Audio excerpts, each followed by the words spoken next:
បាទសួស្តីបងប្អូនទាំងអស់គ្នាថ្ងៃនេះលោកគ្រូនឹងធ្វើការបង្ហាញអំពីការគណនាការវិភាគសងប្រាក់ត្រឡប់ទៅធនាគារវិញឬក៏សងត្រឡប់ទៅម្ចាស់បំណុល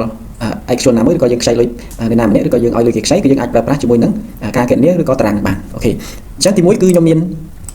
ថ្ងៃបើកប្រាក់ហើយនឹងថ្ងៃសងចុងក្រោយអាហ្នឹងយើងចាំដាក់ក្រោយទៅបញ្ហាទេហើយយើងធ្វើការគណនាជាមួយនឹងប្រាក់សរុប$1000អញ្ចឹងត្រង់កន្លែងនេះយើងអាចកែប្រែដាក់ពី3000ក៏បានបញ្ហាដែរតែខ្ញុំយក$1000មកធ្វើជាឧទាហរណ៍ឲ្យបងប្អូនមើលទាំងអស់គ្នាហើយចំនួនខ្ចីគឺយើងខ្ចី12ខែហើយអត្រាការប្រាក់វាស្មើនឹង 3% ក្នុងមួយខែហើយ 36% ក្នុងមួយឆ្នាំអញ្ចឹងដើម្បីធ្វើការគណនាបានគឺយើងទី1គឺយើងរកចំនួនខែអត់មានបាត់ទេទី1យើងលេខ1លេខ2អញ្ចឹងទៅហើយយើងសេលេចចាំមកយើងអូសវាមកក្រោមសេលេចទាំងពីរមកអូសវាមកក្រោមអញ្ចឹងយើងបានជាចំនួនខែទី1រហូតដល់ខែ12យើងខ្ចីគេ12ខែណាមួយឆ្នាំអញ្ចឹងយើងរកថ្ងៃសងប្រាក់នោះគឺថ្ងៃទី1ខែ1ឆ្នាំ2025ចេះទៅបន្តមកទៀតយើងចង់រកចំនួនថ្ងៃទីសងក្នុងខែបន្ទាប់ណាអញ្ចឹងយើងសងនៅថ្ងៃទីប្រហែលថ្ងៃទី1ខែ2អញ្ចឹងយើងវាយជាខែមុនណាវាយជាខែមុនខែ2ដកថ្ងៃទី1ដក25ចឹងមកអញ្ចឹងវាចាប់ផ្ដើមចាញ់ហើយនេះថ្ងៃទី1ខែ1គឺយើងត្រូវសងគេហើយថ្ងៃទី2ខែ2ថ្ងៃទី1ខែ2គឺយើងសងគេម្ដងទៀតហើយយើងធ្វើអញ្ចឹងរហូតមកតែយើងបាច់វាយវាមួយចឹងទេយើងគ្រាន់តែ select លើវាទាំងពីរហើយយើងអូសវាមកក្រោមចឹងមកវានឹងបូកឲ្យយើងហើយអញ្ចឹងវានឹងសរុបឲ្យយើងហើយចាប់ពីខែ1រហូតដល់ខែ12រៀងរាល់ថ្ងៃទី1អូខេអញ្ចឹងត្រង់កន្លែងនេះគឺយើងធ្វើការរកចំនួនថ្ងៃ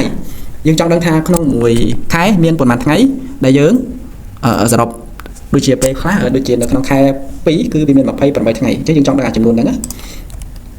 អូខេស្មើមកហើយយើងឲ្យ day ហើយ date year ហើយយើងទៅ select លើថ្ងៃទីដែលយើងត្រូវសងហើយយើងបិទវិញមក camera month select លើថ្ងៃដែលយើងត្រូវសងដែរមកហើយយើងបិទមកវិញបូក1 camera 1បិទវិញដក1ចុច enter អូខេត្រង់កន្លែងយើងចុចចេះហ្មងទៅហើយត្រង់កន្លែងនេះវានឹងធ្វើការគណនាយើងហើយស្មើនឹង31ថ្ងៃអញ្ចឹងយើងអូសវាមកក្រោមមកអូខេអញ្ចឹងនៅថ្ងៃទី1ខែ2គឺវាស្មើនឹង28ថ្ងៃអញ្ចឹងត្រូវអីអញ្ចឹងយើងនឹងធ្វើការគណនារកប្រាក់ដើមយើងដឹងហើយយើងខ្ចីគេ$1000អញ្ចឹងត្រង់កន្លែងស្មើមកបើ4កញ្ចក់មកយើងមកចុចត្រង់កន្លែងនេះយើងបិទវិញអញ្ចឹងយើងទាញ$1000ដាក់កន្លែងនេះបន្តមកទៀតត្រង់កន្លែងនេះយើងចង់រកប្រាក់ដើមព្រោះជាទូទៅយើងបង់រំលោះទៅវិញណាខ្ចី$1000យើងបង់រំលោះទៅវិញខែទី1យើងបង់រំលោះឲ្យគេប្រហែលស្មើយើងយក$1000ចែកនឹង12ព្រោះយើងខ្ចីគេ12ខែមានអត់ចែកនឹង12ហើយត្រង់កន្លែងអក្សរ D នេះយើងចង់ F4 ផងដើម្បីកុំឲ្យវា error cell អញ្ចឹងមកវាស្មើនឹង$83.33អញ្ចឹងទៅអូខេអញ្ចឹងបន្ទាប់ពីយើងរកចំនួនដែលយើងបង់សងត្រឡប់ទៅវិញឃើញហើយបង់ជារំលោះប្រចាំខែណាអញ្ចឹងត្រង់កន្លែងនេះត្រង់កន្លែងបង់ថ្ងៃទី2យើងគ្រាន់តែដាក់ស្មើអញ្ចឹងមកយើងយកគេយើងយក$1000ដកជាមួយនឹង83មកអញ្ចឹងយើងឃើញហើយខែទី2គឺយើងបង់សំទោសខែទី2គឺដើមយើងសល់ប៉ុណ្ណេះព្រោះយើងបង់រំលោះក្នុងខែទី1$83រួចហើយអញ្ចឹងនេះយើងអាចអូសមកក្រោមបានហើយនេះគឺយើងអាចអូសមកក្រោមបានដែរអញ្ចឹងវានឹងធ្វើការគណនាយើងអូតូម៉ាទិកមកអូខេអញ្ចឹងខែទី1នេះគឺយើងបង់រំលោះដើមទៅវិញ$83អញ្ចឹងប្រាក់ដើមគឺវានៅសល់$900ជាងបាទខែទី2គឺយើងបង់រំលោះទៅវិញ$83ហើយប្រាក់ដើមគឺវាចាប់ផ្ដើមនៅសល់$83ចុចជាងអញ្ចឹងគឺវាបដិញមកតាមហ្នឹងអញ្ចឹងនៅពេលដែលយើងរកប្រាក់ដើមឃើញហើយដែលយើងត្រូវបង់រំលោះទៅវិញប្រចាំខែអញ្ចឹងយើងនឹងធ្វើការគណនារកប្រាក់ការម្ដងប្រាក់ការអត់មានអីពិបាកទេយើងយក$1000គុណនឹង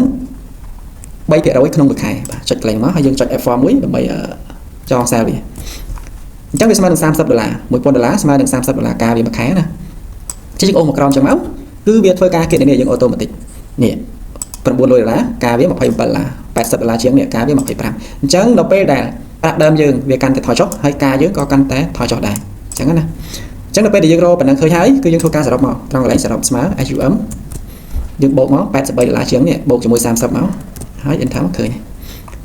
អញ្ចឹងប្រាក់ដើមដែលយើងត្រូវបង់រំលោះបូកជាមួយនឹងប្រាក់ការសរុបឃើញ$133ជាងអូសវាមកក្រោមចឹងមកវានឹងគណនាយើងអូតូម៉ាទិក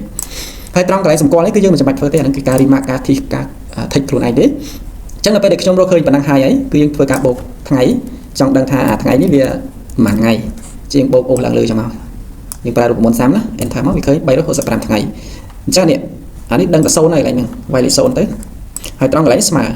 SUM ដែរយើងចង់ដឹងថាចំនួនការដែលយើងជពាក់គេមួយឆ្នាំហ្នឹងការប្រហែលអញ្ចឹងយើងអូសវាចឹងមកអត់សំទោសប្រាក់ដើមយើងចង់ដឹងថាប្រាក់ដើមក្នុងយើងបង់រំលោះនេះវាគ្រប$1000គេអត់បង់រំលោះក្នុងមួយខែរហូតដល់12ខែណាអូខេគ្រប់ហើយ$1000ហើយត្រង់កន្លែងនេះស្មើ SUM យើងចង់ដឹង ចំនួនការប្រាក់រយៈពេល12ខែស្មើនឹងប្រមាណយើងខ្ចីគេ$1000ហ្នឹងចឹងយើងអូចឹងមកហើយយើង enter មកវាឃើញហើយ$195អញ្ចឹង$195នេះវាបូកជាមួយ$1000មក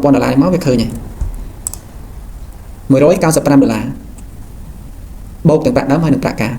អូខេអញ្ចឹងលំហាត់នេះគឺខ្ញុំមានតែប៉ុណ្្នឹងទេហើយយើងធ្វើការកែប្រែកន្លែងនេះបាន$2000 enter មកអញ្ចឹងត្រង់កន្លែងនេះគឺវាធ្វើការផ្លាស់ប្ដូរយើងអូតូម៉ាទិកតែម្ដងឧទាហរណ៍$500ខ្ចីគេរយៈពេល1ឆ្នាំឃើញទេអញ្ចឹងប្រាក់ដើមវានឹងរំលោះថយអូខេហើយប្រាក់ការក៏វាថយដែរគឺវាថយទៅតាមហ្នឹងហើយយើងបូកពីរនឹងចូលគ្នាមកយើងអាចឃើញហើយចំនួនប្រាក់ដែលយើងត្រូវបង់សងត្រឡប់ទៅម្ចាស់បំណុលយើងវិញណាហើយត្រង់កន្លែងនេះថ្ងៃបើប្រាក់យើងអត់ដឹងថាថ្ងៃណាច្បាស់លាស់ទេអញ្ចឹងយើងអាចយកអានឹងមកទៅយកទៅប្រើប៉ុន្តែថ្ងៃសងចុងក្រោយយើងអាចដឹងស្មើមកយើងយកនេះថ្ងៃសងចុងក្រោយ enter មកវាចេញអញ្ចឹងវាចេញមកលើនេះហើយ12ខែរយៈពេល12ខែដែលយើងខ្ចីគេហើយអត្រាការប្រាក់ក្នុងមួយខែ 3% ហើយបើយើងគិតជាឆ្នាំវា 36% ក្នុងមួយឆ្នាំបាទលំហាត់នេះការងារនេះគឺខ្ញុំមានតែប៉ុណ្្នឹងទេហើយប្រសិនបើអ្នកទាំងអស់គ្នាឆ្ងល់មានបញ្ហាចម្ងល់ផ្សេងៗគឺអាចទាក់ទងមកខាងសាលាបានឬក៏ទាក់ទងមកខ្ញុំក៏បានដែរហើយមួយទៀតបើសិនជាការគណនានេះវាមានបញ្ហាខុសឆ្គងឬក៏ error កន្លែងណាមួយគ្នាយើងអាចផ្ដល់ជាមតិយោបល់ឬក៏សំណើកែតម្រូវផ្សេងៗមកខាងយើងខ្ញុំបានបាទអរគុណច្រើន